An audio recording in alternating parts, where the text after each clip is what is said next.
Hey everyone, today we're here with Andrew Fisher, host of Nature of Reality Radio. He is interested in spirituality, spiritual awakening, and also has a kind of host of psychedelic experiences and psychedelic, healing experiences also. And he's here today to talk about that. So Andrew, I'll let you kind of further the introduction. Thank you very much. It's not very often I get the opportunity to come on someone else's show to be a guest, because I'm usually doing the exact opposite, contacting people all the time to be guests on my show. Unfortunately, right now I've had a little bit of a roadblock with my channel having a strike on it with an interview that I did with Nick Beerchef, host of $10,000 Gold, so I can't upload at the moment. I also uploaded Cost.tv in case YouTube videos get the boot. I'm glad I haven't gotten kicked off YouTube yet. But yeah, always on a quest for more, always trying to help people wake up and wake up myself. No one has a more difficult time understanding the nature of reality than I do. That's why I'm the host of the show called Nature of Reality Radio. And as far as having experiences go, yes, I have had a few psychedelic experiences regarding going to other places to engage in a shamanic journey. And I do believe it is in people's best interest to do that. Anti-drug rhetoric and concerns about drugs causing problems are not really pertinent when it comes to going to spiritual missions of sorts to places that give you the opportunity to try things like peyote and ayahuasca and San Pedro and such to enhance your awakening and do whatever it is you want to do to better your life and the life of others. And I guess I'll start with the ayahuasca, because that seems to be the one that everybody likes the most regarding, debate who likes it and how they like it. But ayahuasca, that was done when I was in Peru on a trip to Machu Picchu as well. Actually, the trip to Machu Picchu was more spiritually enhancing, I feel, than even the ayahuasca experience. Right? But the ayahuasca, I did it a couple times, one day after the other. This was during the winter solstice in the year 2018, which would have actually been summer solstice down in that part of the world, because it's in the southern hemisphere. And went to this retreat center, Sapan Inca, it was called. And got to take some ayahuasca with not really a couple, but a man and a woman who started the retreat center to help people with their awakenings and such, and find ways to help ayahuasca improve people's lives for the better. And I got to spend some time with some guy who was in the war in Afghanistan, and some guy from Scotland was my roommate. And that guy from Afghanistan, he had a girl with him. I think it was his fiance at the time, and the Scottish guy, and we all got to take ayahuasca in a lovely spiritual setting under the light of what was, I believe, a full moon at that time, and it was also the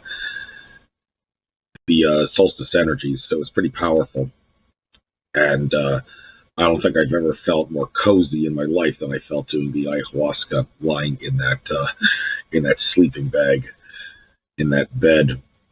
When I say bed, but it was really like a sleeping bag on the ground, in a pillow. Felt very cozy, felt very relaxed. Had a lot of visions and thoughts come to me of things that I think, at the scientific level, they're thoughts of in the subconscious becoming independent consciousness of the individual, and they seem to be pretty strong. And the experience was intense, and so was the vomiting, of course. But that's very key, though.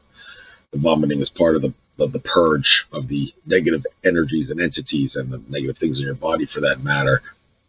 You got to prepare, though, with ayahuasca. That goes without saying. I actually didn't tell you I did ayahuasca before this experience to Peru, when some guy came to my house to offer some free of charge. But I totally blew the whole thing because I did not do the dieta beforehand. You got to do this dieta thing with ayahuasca, or it's not going to work out very well. You have to probably do the proper diet for maybe about a week or so before, or no meat, and certain foods you want to avoid. You also don't want to masturbate or have sex, and to keep all the energies with you. And I kind of screwed up everything, eating turkey sandwiches the night before and masturbating the night before too. Maybe a little TMI there, but the point is I need to say that, okay, you don't do this, because I experienced doing this, and it was a stupid idea because I did not experience the psychoactive effects. The purging and the yakking and the sitting on a toilet and letting it all loose cleansed me. Yes, but there was very little spiritual experience there, and I knew that when I was going to go to Peru, I could not blow this over this time. So 2 ayahuasca experiences in 2 days. Also got to try some coca tea, where it's coca leaves legal down there if used as tea.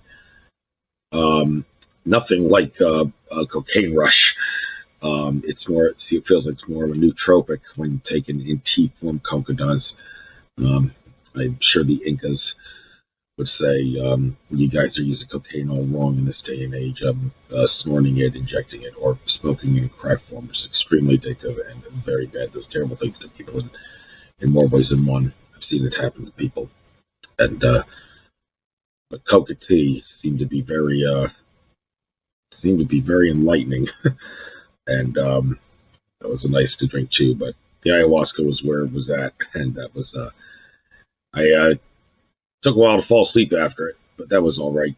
Didn't fall asleep until the birds started chirping in the morning, but supposed to rest the next day anyway, because you really don't want to be doing all much after that. There's just get some meals in and relax. And did a second ayahuasca trip on the second night of the experience after the first one. This was supposed to be a little more intense than the other one, and it was, because the other one had already cleansed out everything, and there doesn't seem to be any sort of a tolerance buildup with ayahuasca in this regard. I was thinking, okay, we're doing it so soon after the other experience. People who do psychoactive mushrooms may know that you want to wait several days after doing shrooms, because it's not going to your body is used to it, and you need some time to get away from what the experience is like, so your body forgets about it, so you can trip again. But ayahuasca is not like that. You actually can get a more intense experience doing it on consecutive days.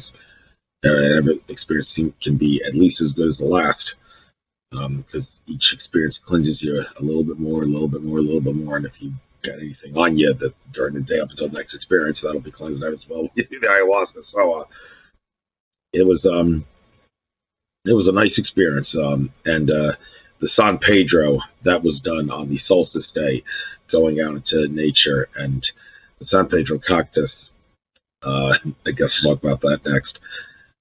Wonderful substance, but not as good as peyote. It's North American brethren cactus, which also contains the psychoactive ingredients as San Pedro.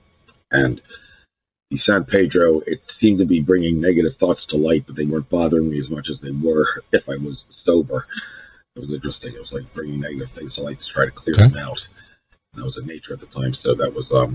Do you feel it cleared them out? Nice. The peyote experience, yes, it did, actually. I felt better after that. And going to Arizona for the peyote experience, that was, sort of like San Pedro. We're out in a nature environment, but it goes a nature environment. And that was the desert of Arizona, not too far from the Mexican border. And that was actually on spring equinox day in 2016.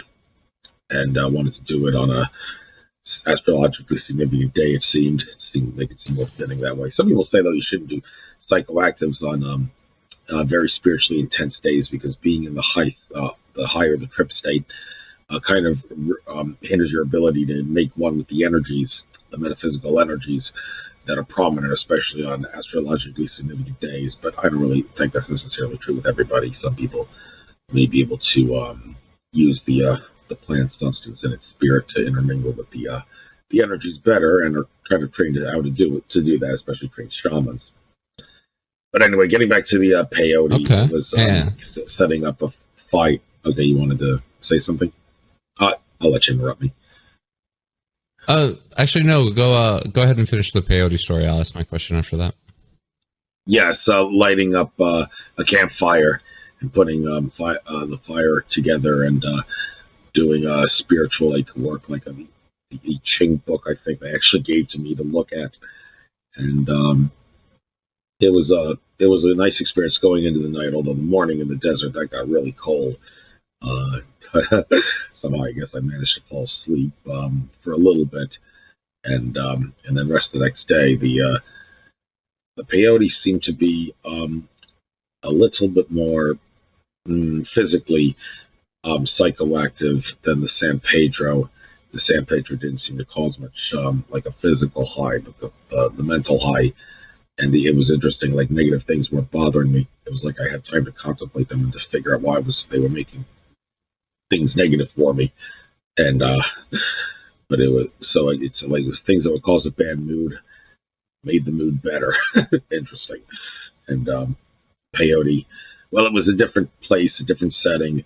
One felt different than the other. They're the same cactus family, but different amounts of the ingredients, so you can expect different things from each other. So those are the shamanic trips. I would like to make a trip down to Rhythmia in Costa Rica to take part in multiple things like yoga. And we could talk about yoga. I was taking yoga and also Tai Chi and Aikido for a little while. I'm taking a hiatus from those things as I need to pay off some debt. But if you want to talk about, after we talk about my psychoactive experiences, we can get into some of the martial arts stuff, because that's pretty interesting, I think. And if we wanted to discuss that too. But okay. That's my experience. Before we go there, what about you? You said you went to the center and they help you with spiritual awakening. What does that mean to you? And also what does that mean within that center's context of spiritual awakening? The Rhythmia Center, or the well, I haven't been there. No, the ayahuasca place. Yeah, well, that's what I told the guy, and as you can see, I'm smoking the mapacho now out of my little snake mouthpiece. This is a jaguar head, and I believe this is a condor. And interesting, my jaguar pipe, I actually dropped it, and I had this one as a spare to use, and this is actually the more expensive kind, so I guess the guys decided the time has come for you to smoke out of this one. So always worth. Mapacho was actually put in some ayahuasca brews by some shamans. I volunteered to actually. I brought some of my mapacho down. I get it off shamansdealer.com. It's grown in the Amazon rainforest, and I believe that's in Peru, not Brazil, but Peru. And I volunteered to put some of my mapacho into the ayahuasca, and I figured it would enhance the spiritual experience, because that's what it does. Spice up the experience, some say. But that didn't seem to favor with them. They didn't want it. They just wanted pure ayahuasca, which I guess is their prerogative. But this is also mapacho is also good. The shamans blow it on the vine that the ayahuasca comes from, that makes the MAOI psychoactive in the gut, and they say that clears out the negativity. But as far as what a spiritual experience goes, I told the guy, I feel like there's always more to learn, because nobody has a more difficult time understanding the nature of reality than I. And since there's more to learn, there's more to always more quests to go on, and traveling can expand your consciousness, including a spiritual retreat to do ayahuasca, to experience the really deep end of the third dimension. George Cavasco says that the entities that you see when you're like in the deep state of ayahuasca or some other psychoactive substance that causes not strict hallucinations, because you're not hallucinating. You in hallucinations, strictly speaking, they appear entirely realistic to you, the things that you're envisioning. When you're on ayahuasca or some other psychoactive substance, you are aware very much that the substance is causing the vision, so it's not a strict hallucination. But it does nonetheless get you to deeper parts of the third dimension that are otherwise harder to, not as easy to attain when you're sober. And just make sure you're physically prepared for it. You want to not just do the dieta with ayahuasca, but also cleanse yourself as best you can. There's got to be a fast beforehand. That's good for cleansing out the body. Make sure that your body is in tip-top shape to get the best spiritual awakening possible, so it doesn't turn out to be a negative spiritual awakening or experience rather than a positive one. You don't want a bad trip or psychotic break. I mean, if you don't get a true psychoactive experience when you thought you prepared enough, but you did yak and take a dump a lot during the experience, then that's a sign that your body had things to clear out. So you shouldn't necessarily take it as a bad thing. Some people do get upset though when they take ayahuasca, they don't get experience, but they end up getting a lot of taking a dump and barfing, and that's the shamans tell them, this is great, this cleared out things. Just take ayahuasca again sometime and you'll have the more spiritual experience now that this stuff's cleared. So I knew that when I left there, even though I had been doing spiritual things my whole life, but my whole awakening anyway, to become closer to my higher self and closer to source, the ayahuasca experience could only make things a little bit better. So it was just doing a little thing there that I knew could make things just a little bit better. And I knew even though I may come across as a lunatic with some of the things I talk about on my show, some of the subjects with my guests, I have no doubt that I'm just going to stay in a crazy world and trying to make sense of crazy things. And this ayahuasca can help me make sense of that all the more. All right. And tell me, how has martial arts interacted with all of this? I started taking Aikido in shortly before the infamous Mind Calendar end date in 2012, September 2012, and I had all the way up to the summer of 2015. I made it all the way up to a brown belt rankings. That's the one right below black belt. But there's two rankings of brown belt. I've never gotten to the higher ranking of the second higher ranking of brown belt since. I had been doing even though it took only 3 years to get to brown belt. For the next 5 years after that, I remained a brown belt. I mean, with all the other things I was doing in life, I was only able to go to one practice a week, and the sensei didn't feel that that was enough time I was committing to be worthy of a promotion, even though I was doing pretty well, and I was opposing the black belts pretty well at practice, giving them a run for their practice. Because I had worked with the key energy of Aikido a lot, got a lot of key energy, and been able to maintain it, so it was with me, but it just wasn't worthy of promotion. And when the pandemic hit in March 2020, lockdown happened, that's when I decided to leave it. Well, basically I had a choice for a little bit, but I decided not to come back when he reopened it. He still is asking people, the sensei is, to wear masks, and I don't relish the idea of taking martial arts or wearing a mask on my face. It was also a little expensive relative to some of the other spiritual things I was doing. No offense to sensei, he's got to make a living, but I figure I need to pay off my debts currently, and I got quite a bit of debt, like your sweet mama and old man, and we're willing to consolidate some of my debts to help me get it over with. Bought a lot of gold and silver in the past couple of years. That's also another spiritual awakening worth talking about, getting gold, silver, and crystals, and we can talk about that. Not to digress, we were talking about martial arts and Aikido. It was I was a brown belt that was a black belt that never was, because he wouldn't promote me, but I still enjoyed going to practice. And it was it allows you to not use violence, escalate violence. Aikido was all about getting strictly defensive, never engage your attacker, let him come to you, and then you use gentle force to subdue him in a peaceful manner without causing too much pain on your opponent. Well, the only pain you would cause is maybe at the end when you need to subdue him and make it clear to him, okay, I've gotten you subdued. So I'm going to show you a little bit of pain out of shit that you can't resist me. So, but I'm never going to engage you, except for maybe one or two exception moves I can think of. But all in all, it's not use violence, escalate violence. I took Tai Chi for a little while too. Tai Chi started that in March 2017, around the start of the Aries, the Sun in Aries date. It was very fitting, I think, because I'm an Aries and a fire tiger in the Western and Chinese zodiac, respectively. And I caught on to Tai Chi very well, very quickly. Having done Aikido seems to translate. Tai Chi is Chinese and Aikido is Japanese. It's same part of the world, same idea. Well, of course, maybe everything Japanese is Chinese and it's rude, because all the Asian cultures did have to branch out of China at some point. But the point is, it allowed me to catch on very quickly with emotions in Tai Chi. So doing a martial art other than Tai Chi, I'm sure will help you master the motions of Tai Chi even faster than you would if Tai Chi was the only martial art you were doing and you were trying to catch on as quickly as possible. And I also took yoga. Have you done any Qigong? Was that Qigong? Oh, yes, Qigong. Have you done any Qigong? Yes, yeah. we did. Yes, we did Qigong in Tai Chi class shortly before doing the Tai Chi ritual. We would do the Qigong ritual, and that was wonderful. It felt great. It was worth doing, and it felt very relaxing and improved flexibility and all the rest of it. Although I seem to think yoga is more beneficial than Qigong in terms of attaining spiritual enlightenment. Yoga has done fascinating things for some people.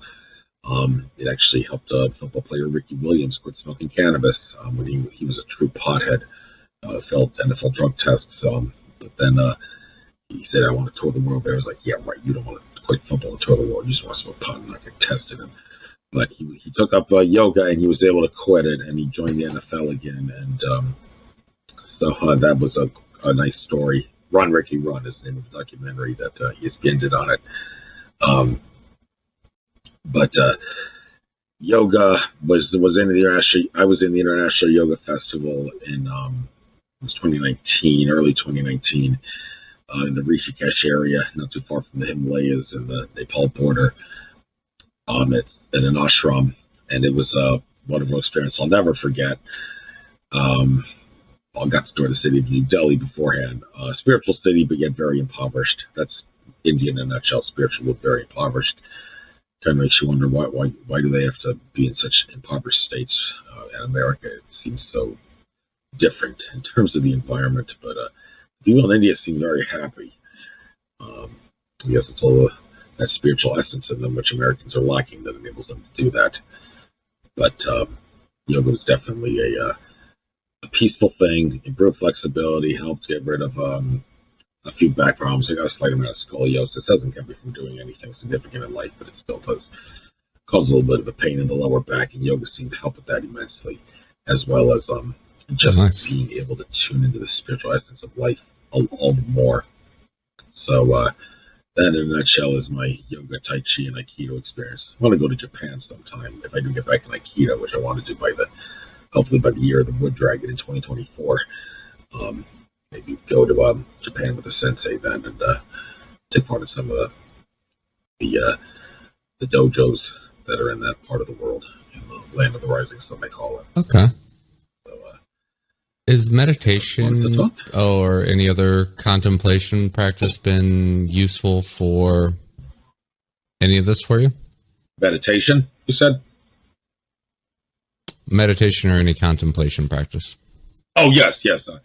Meditation is, I'm good at meditating, but I can't, it seems like one of those things I just don't want to necessarily stick to for a long time, being an Aries and a fire tiger.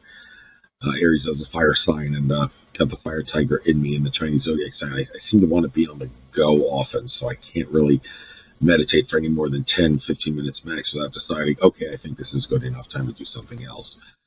By the time it's up, but when I'm doing it, I'm really in it. I'm really into the meditating zone. I believe it's something people should do. Some people like George Cavazos say meditation can turn into a harmful ritual if you obsess about doing it like at the same time in the same way and at the same pace and not screwing up in the same way all the time. But in general, he says even meditation on an everyday basis can be beneficial for everyone without turning it into a negative ritual. Now, the idea that meditation goes like with praying that can help too. If your angels and guides really want to help you and you want them to help you and you really ask well for it, then yes, ask and you shall receive. But when you pray, there's a slight lackness, a feeling of lack or implication of lack involved. You wouldn't be praying unless you were lacking it. So it's better to meditate rather than pray for it, because when you're meditating, you can imagine and feel using your thoughts and, more importantly, your emotions.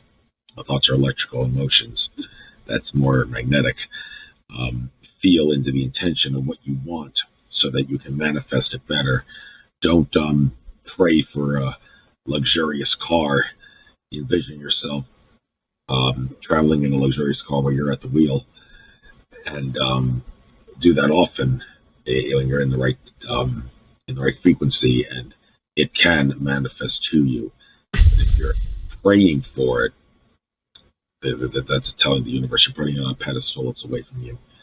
Don't expect to get it as quickly, if at all, if you do it that way.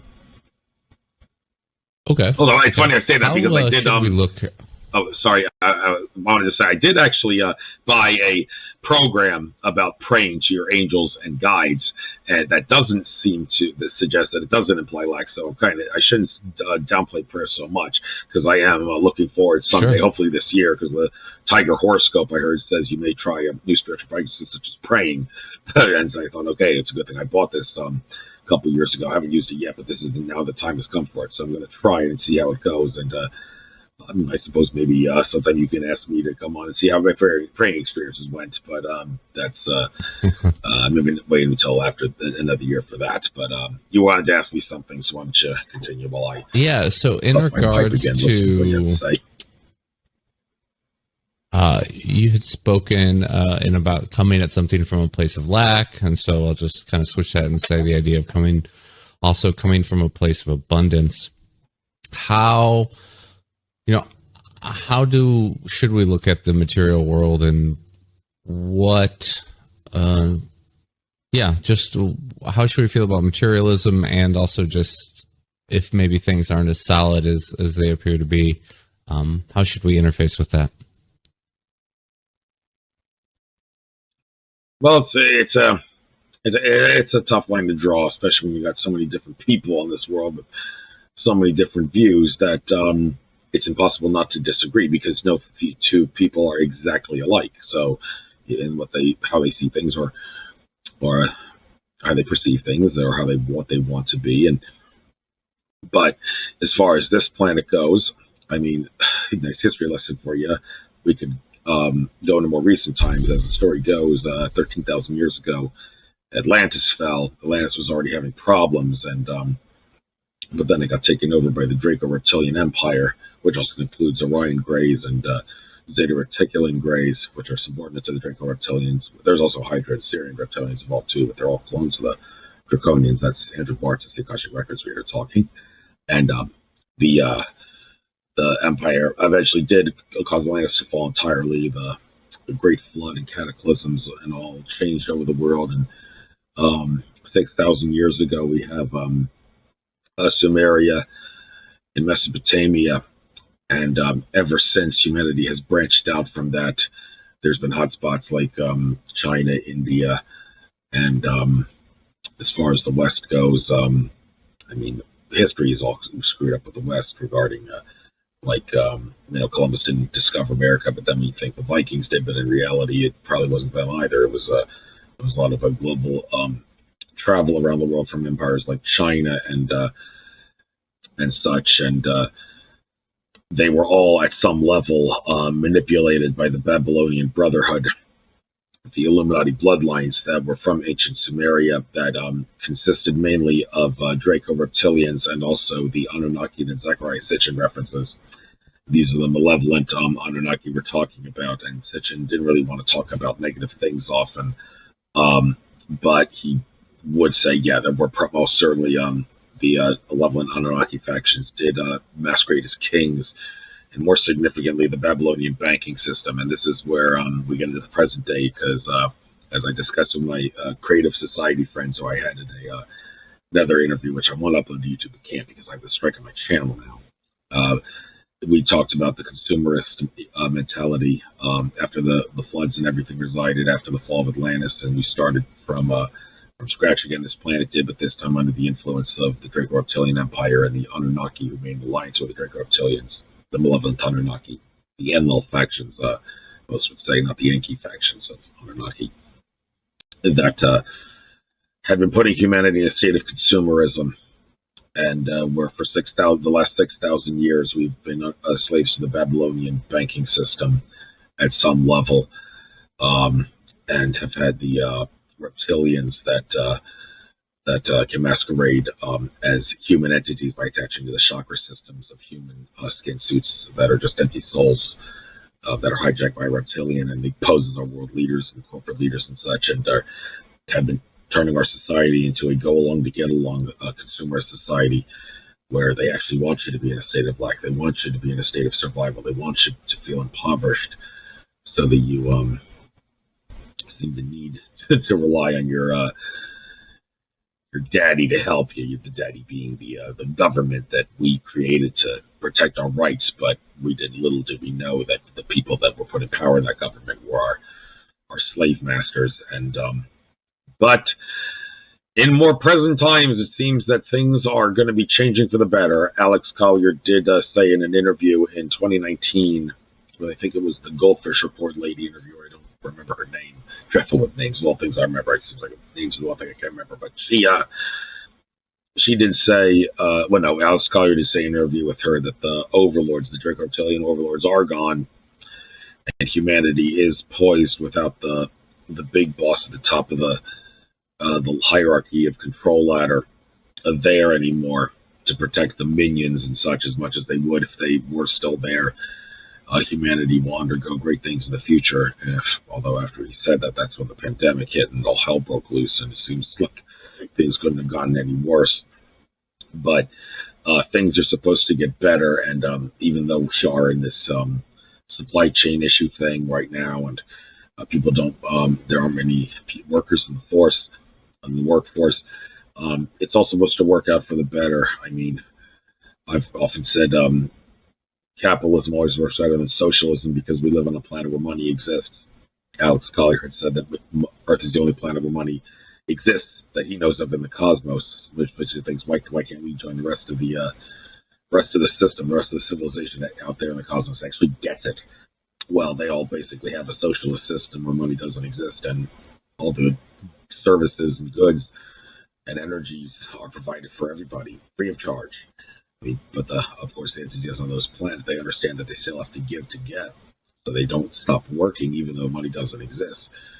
And that seems to be one of the concerns that I personally have with humanity, whether or not if we were actually given this technology, well, first of all, can we handle the truth? I mean, the shock of hearing that we have technology that can make money, and also technology that people have been relying on for so long but don't have to rely on, obsolete, and we can be free.